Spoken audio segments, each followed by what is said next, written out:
That's actually a very interesting question, and there's usually a lot of debate on, what causes homelessness, what is the reason behind it. Being able to take that step within the program and still have the outreach community with their arms still embrace them, Yes. gives them the support where they can feel seen, heard, and worthwhile. I know people think of our justice system, Right. the blind lady, but that's what homelessness is too. It doesn't care your age, your gender, your economic background, that in the tough times, that's what gets you through to the next day. And mine was actually a young mom of two who family dynamics, she had never been on her own, and it was tough dynamics. Today is a special episode of Curry Girl Tech Talk. We are joining thousands of podcasts from around the world benefiting charitable organizations. I met with the director of the Podcasthon, Jeremy, and I am just in awe of his vision and love the idea of the Podcasthon. I am super excited to participate in this event, and what a wonderful way to launch the third series of Curry Girl Tech Talk. It's going to be an amazing week. I am excited about not only this interview, but listening to the other stories that are going to be broadcast this week. It's going to be amazing. I'm excited about that. I am Krystal Curry, and this is Curry Girl Tech Talk. And this is a special episode because normally I talk about business and technology, but this week we are highlighting charities. And I have with me today Heather Molsbee from Samaritan Inn. She is a vice president at the Samaritan Inn. Samaritan Inn was founded in 1984. Yes, ma'am. And it is one of the largest homeless shelters in Texas, with a mission to provide a comprehensive housing program. Thank you, Heather, for joining me today. I am super excited to have you. Well, thank you so much for having us. Absolutely. Absolutely. I was looking at some of the statistics, and it's unfortunate how wide and broad the homelessness issue is. When I looked at the HUD findings, the number of people experiencing homelessness on a single night in 2024 was the highest recorded. There are several factors likely contributing to these historic high numbers. Can you give us some examples of what factors contribute to the homelessness crisis? Well, that's actually a very interesting question, and there's usually a lot of debate on, what causes homelessness, what is the reason behind it. And there's actually an example that I really love from Greg Colburn. He wrote the book, Homelessness is a Housing Problem. And the scenario he gives is, say you're playing musical chairs, right? And there's always going to be a chair taken away and someone's always going to lose out. But say you have crutches, right? Now, when you don't get a seat, it wasn't the crutches that caused it. There wasn't a chair for you, right? And so with the increasing lack of affordable housing across the nation, there is nowhere in the country that doesn't have an issue with this. And so the lack of affordable housing is the true just underlying cause of homelessness. Now, there are a lot of contributing factors that is going to make someone more likely to fall into that. Right? So you're looking at wages not keeping up with the cost of what's going on around us. You're looking at inflation. You are looking at mental health. You're looking at substance abuse. You're looking at divorce. You're looking at even just job loss or a death in the family. There are so many things, especially with the residents we see. We often have them come to our doorstep and they are like, oh, this, I lost my job and that's why I'm homeless. When really, once we start diving into their story, there's actually something that happened 6 months ago and it led to the next step down and the next step down. Often what you see is we all have resources and we have support. Most of the time, someone can lose their support, but if they still have resources, they're okay. If you lose your resources, but you have a great support system, you're going to be okay. Usually what we're seeing is when someone has lacked the resources or the support and they have come to us and they have now depleted both. And so that's what you're seeing, right? You're seeing that they had the crutches and there wasn't a chair for them. That all of those feed into what 23 of 10,000 people experience homelessness. And then I looked at another demographic, which I thought was kind of alarming, was that 1 in 5 people experiencing homelessness in 2024 were age 55 or older. And then 32% were African American people. And that just saddens me because I'm like, why? I wonder sometimes I think homelessness is because, people are maybe just starting out in their career field, or the wage gaps, or not having enough income to support that with the rising cost of the cost of living. I mean, in inflation, we've seen that, people are not making enough money to be able to live on their own affordably. And you think sometimes that, I guess traditionally we can stereotype and say that may be for youngers. Homelessness is completely blind. People think of our justice system, the blind lady, but that's what homelessness is too. It doesn't care your age, your gender, your economic background. Sometimes we say that homelessness looks different, but at the end we are starting to see an increase in that generational poverty a little bit. We've had kids who stayed with us before, they're now returning as adults. For us, our biggest age range, what we see is that 35 to 44 range. So it's about 18% of who we have come in. Since we are more of a to-work program as transitional housing versus emergency shelter. But when you're talking about that older generation, that is also going to be an increasing population we see in homelessness, and an increase in the chronic homelessness that we see, because you have an entire generation, one of the largest in our history, that is now aging. They aren't going to be able to work, and there is nowhere you can live on that fixed income of Social Security or disability. And when you look at, one of my favorite go-to for stats is the National Low Income Housing Coalition. There was a stat, I pulled it up before I came today. There are actually 16 million people who have extremely low income, and they're at the risk of housing instability. So when someone is housing burdened, they are spending more than 50% of their income on housing costs. And so when looking at that $16 million number, or 16 million people number, 5.2 million are actually in the labor force. So 5.2 million people are they are working, they are employed, but they're spending more than 50% of their income on housing. And so they're facing instability. Right. And then 5.3 million are going to be children. 3.5 million are people with disabilities, and 2.4 million are older adults. And so that 55 or older that you mentioned, that's what is happening, and that's only going to increase. So we do see those individuals when you look at our stats, and so about 14% of our residents are 55 and older. It is something that's coming, and it's something that we're going to need to be prepared for. How do we get prepared for something like that? I mean, we know Samaritan Inn is kind of unique in that Samaritan Inn is not only a homeless shelter, but it is a full housing program. Tell us a little bit more about the full housing program. So we started as 10-bed emergency shelter. And so now we actually have capacity for 226. A third of those on any given night are going to be kiddos. And so we're more than just your basic necessities. We do provide shelter.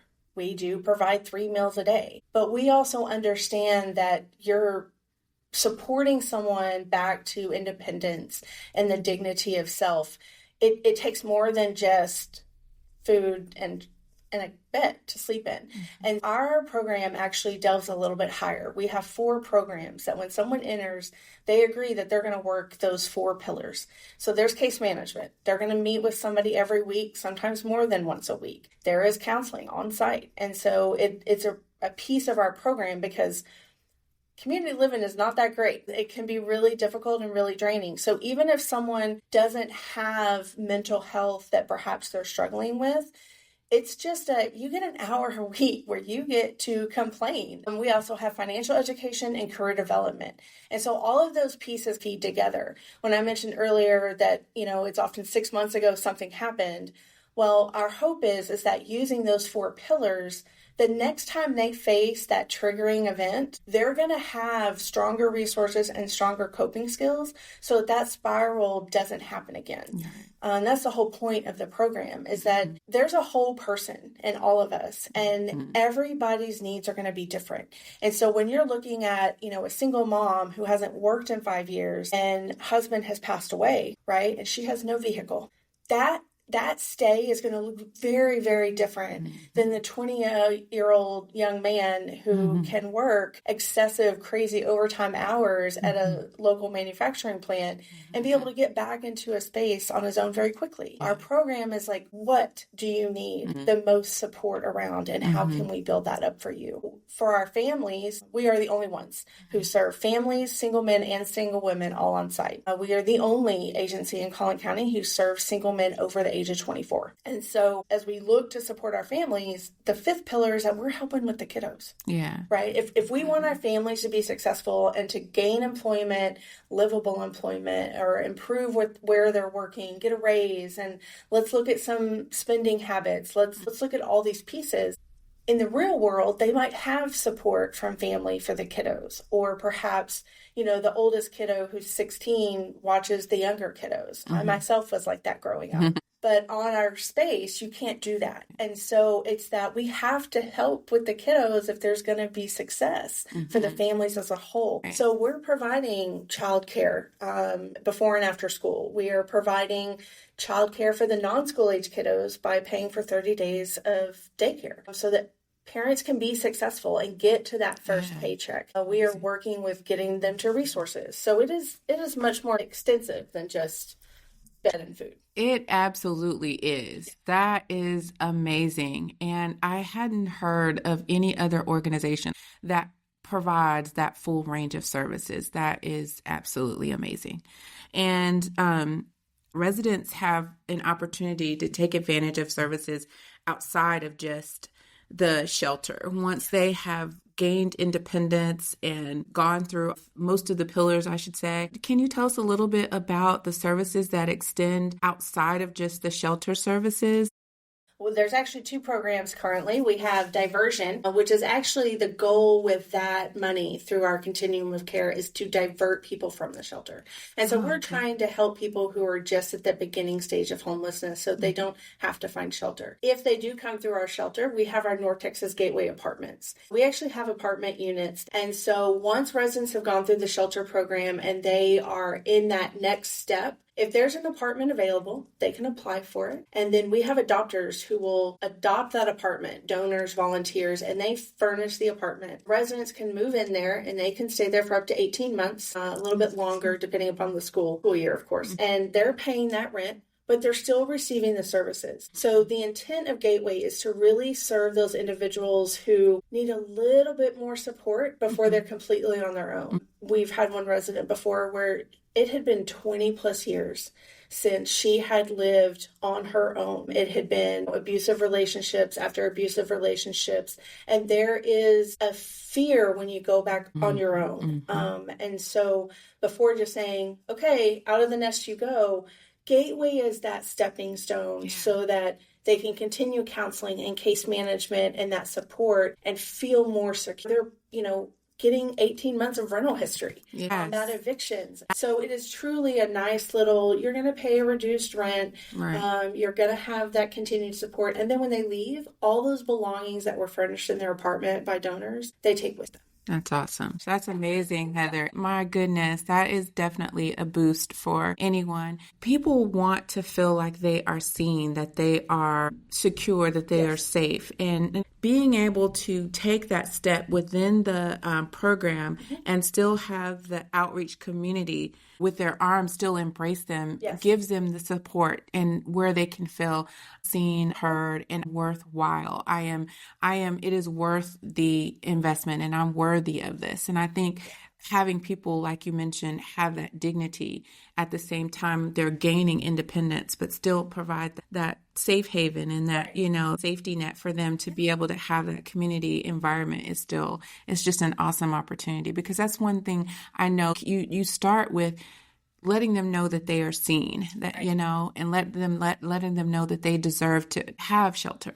And we hear that from our residents a lot, that they felt humanized again when they came to us. And that's a good feeling for our team. That's our goal. Our vision is that, we live where everybody feels empowered to contribute to our shared society. right? And so that means more than just us. That means their dignity, their awareness of being a part of something bigger, and making sure that they're a part of the community. Mm-hmm. And so, even the Gateway adopters, they get to know those residents. Mm-hmm. And sometimes the residents end up being a part of those adopters' lives after they move on. Like they're joining their churches or, mm-hmm. They're end up working. Mm-hmm. That's our vision. That's our goal, is let's help you from here to here. Absolutely. Is there one story that sticks out with you with regards to the people that you've been able to serve at Samaritan Inn? Yes. Everyone who deals with homelessness, they always have that one story that in the tough times, that's what gets you through to the next day. And mine was actually a young mom of two who, family dynamics, she had never been on her own. And it was tough dynamics. There was manipulation by mom and sister, and she needed to learn how to be herself and to be a mom. And she came to us and she was scared and I was worried. But every day she worked hard to learn and to grow, budgeting, learning how to say no to mm-hmm. mom and sister. The moment I realized she was going to be fine was the day she came home from work and was able to say, I wanted to buy this, but I'd heard in my head, is this a need or a want? And I realized it was just a want and I didn't have to worry about it. And it wasn't maybe just a couple months later, she was in her own place. She was doing great. I still see her on occasion. A year later, she had saved up enough money to take her kids on a trip. She had bought Christmas for the first time ever, all on her own. And she was holding strong. And she had realized she was her own person and she was a mother. And she made that happen for herself and her kids. And I just got to be a part of watching it happen. That's the one that, on my rough days, I think about her and I think about those kids. Yeah. And I know that as long as every day we are working to make that happen for somebody else, then we keep doing it. Yes. Yeah. Doing a great job at it. All right. I hear that you guys are having an amazing charity event in April. Yes. April 4th, we are hosting our In Bloom. So it's a nice little luncheon, kind of a ladies' luncheon, but guys definitely show up. And our speaker this year is Nancy Lieberman. So it is very, very exciting. Tickets are on sale, so you can jump onto our website, go to our Facebook page, get in there, get some tickets. There's still sponsorships available. If any businesses or anything want to get a little 10-person table and 2 people from that table get to go meet Nancy Lieberman. Oh, awesome. VIP event. But it's going to be very exciting with her, being able to speak from lived experience and being able to just share her knowledge base with everybody in April is going to be absolutely amazing. So it's going to be at Dallas Renaissance Legacy West on April 4th. Okay. Well, you guys heard it. If any businesses would like to join the luncheon, it's open to the public. That's right. You can purchase a table. All right. Now, I want to make sure that we give people hope and what process they would need to go through if they are experiencing homelessness or have questions about how they can get involved and help. Let's start with if they themselves or they know a friend or family member who is experiencing homelessness, what can they do? How can Samaritan Inn help them, or what process do they need to go through? So you can always visit our website, which is samin.org, and there is actually a whole section of if you need help, kind of what to do. We do applications for residency on Sundays, Tuesdays, and Thursdays. And what we do is we highly recommend if you are needing help, that you call the morning. So Sunday morning, Tuesday morning, Thursday morning, and you call to see if there's space available.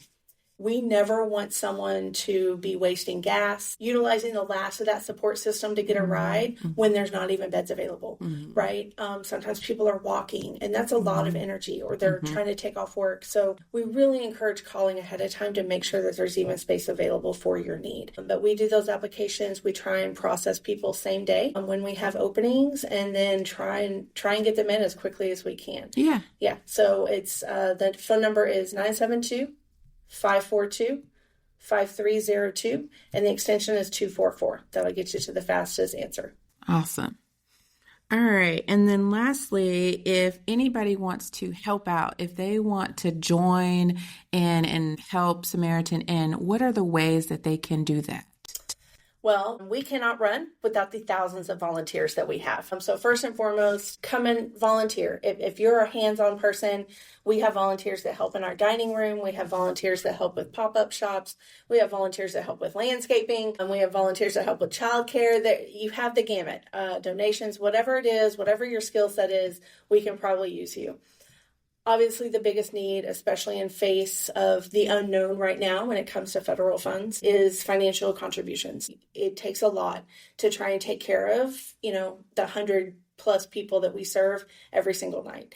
And so financial contributions to make that happen, we still have light bills, we have utilities, we have all of those needs. That unrestricted funding helps make all of that happen. And then, of course, if you have education around homelessness and you hear something that's wrong, correct it, right? Fear can be driven by the unknown. If you know, share it. Don't stand back. If you hear misinformation or you know better, direct them to the right resource. That's right. Because it's going to take all of us to help end this problem. That's right. That's right. Awesome. Awesome. I want people to know that, there is help. And there are resources available. If you are in the state of Texas, Samaritan Inn is an awesome resource for you. And then if you want to volunteer and help, there are ways that you can do that as well through donations. We're so grateful helping people the way that you are. Thank you. Such an awesome mission. All right. So one last thing we're going to wrap up. It is Women's History Month. Yes, it is. Yes. And women rule, right? All right. So I'm asking this question about women's leadership. If you were to sum up your leadership in one word, what would it be? I've been trying to think of this, and it's really hard to find that one word. But I want to say strategic. I love puzzles. I even have a tattoo of a puzzle because there is a bigger picture, and it doesn't just come out. Right? You have to make the pieces fit, and there's only, it goes one way. And so you really have to make sure that you're putting the pieces together to get the picture you want. Yeah. Hey, I like that. That's right? Amazing. Yeah. Look at you. Everybody's a piece of the puzzle. That's right. Especially when you're looking at homelessness. Yeah. Everybody can be a piece of that solution. It is not just the Samaritan Inn. It is every partner agency we work with, every police department we work with, every ISD that we work with to get our kids back to school. It takes all of us. And so as a leader for myself, that is what I strive to do, is we have to work and make sure the right pieces are in the right places. Yeah. That's awesome. And I think that you're right, because homelessness is not just affecting Texas, but it's affecting people nationwide. Bringing awareness to it, for us to help people everywhere is definitely a goal. Yeah. So thank you for that. Yeah. All right. Well, thank you guys for listening in to this awesome interview that I had with Heather. She is absolutely amazing. Thank you for joining today. Based on HUD findings, the number of people experiencing homelessness on a single night in 2024 was the highest recorded. 23 of every 10,000 people experienced homelessness. 1 in 5 people experiencing homelessness in 2024 were age 55 or older. In most areas of the United States, you can dial 211 to connect with local social services and get referrals for emergency housing. The Department of Housing and Urban Development, or HUD, offers programs and resources to find shelter, get temporary housing, or avoid homelessness. The National Runaway Safe Line hotline is 1-800-786-2929. Emergency housing for veterans is 1-877-4AID-VET or 1-877-424-3838. There is one more way that you can help combat homelessness and support those experiencing homelessness or are currently houseless. There is a film. The film is called No Address, and it follows the storylines of how people fall into homelessness. So it's a bit of educational, but it also follows their bond and how they create a family unit through their trials together. For every ticket sold of the film, No Address, you are ultimately helping someone who is experiencing homelessness. 50% of the net profits go to nonprofits making an impact in local communities nationwide. Hope is coming. Thank you for joining. I am Krystal Curry. Take care.